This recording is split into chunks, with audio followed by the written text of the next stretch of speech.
I don't know many people who would want to go back to Soviet Union economics. I don't know many people who want to go back to Maoist economics.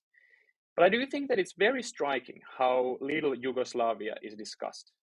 And Yugoslavia is one of these examples where it it isn't quite as painfully obvious that communism failed. You had less state intervention, you had worker ownership, you had small entrepreneurship was allowed, but when it was a bigger factory, the workers had the right to make decisions, etc. I mean, it on the very superficial level, it looks like this might have been a much nicer thing, and they had a lot of growth, right? Similar growth rates as Italy for a lot of the time after the Second World War. Yes. So you're perhaps the first who most want to ask this question. Is Yugoslavia in some kind of honed version a reasonable challenge to capitalism? Well, okay, it's a very difficult question. The collapse of the Yugoslav example in people's perception comes largely from the breakup of Yugoslavia from the war.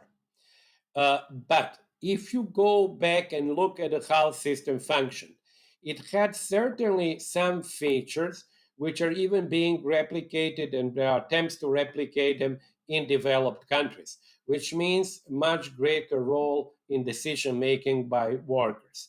Introduction, as Germany had it with co-determination, Yep. introduction of workers in decision making. So Yugoslavia did have that, and when people have actually lived there, I know that it did actually function. In smaller socially owned enterprises, it functioned more or less as it was supposed to be on paper. In larger enterprises, there it didn't function exactly the way it should have, because the government then appointed, although it was voted by the Workers' Council, but was really appointed by the government authorities. However, within the enterprise, each enterprise, there were always, how should I say, democratic tensions. So it is really not true that there was no sort of democratic decision making. However, there are other problems which exist in the Yugoslav model without going through all of them.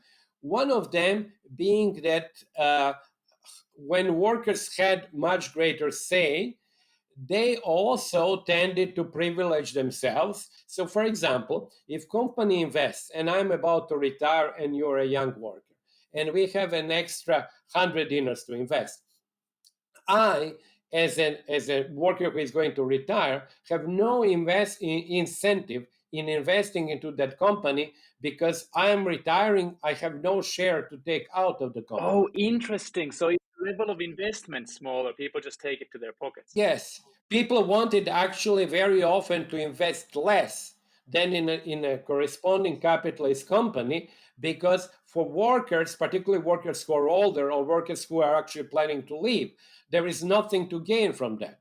For you, maybe you're a young worker and maybe there'll be a better investment and eventually you would recoup that through your wage. But for me, as an older worker going to pension, whether that company would become efficient or not efficient is a matter of indifference. So there were actually several, I will not go over through this, even they have their own names, but there were several technical issues. And if you look at the cooperatives in the West, particularly in northern Italy and Mondragon, they also had the same problem.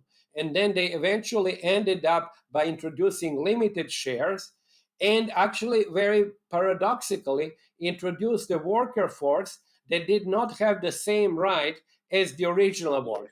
So there are many issues. I'm not, as I said, one should not dismiss that model as it has certain democratic advantages.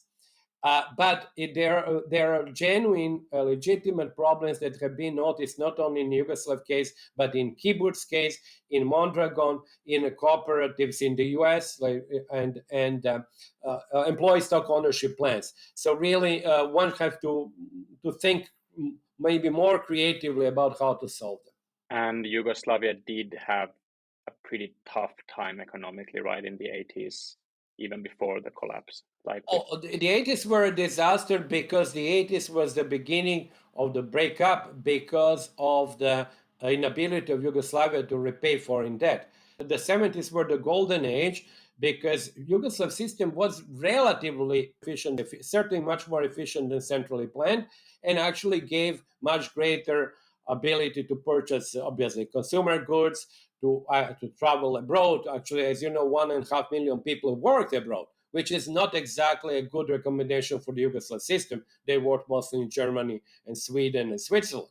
The Yugoslav group was the largest group before the Turkish sort of became the largest in West Germany of foreign workers.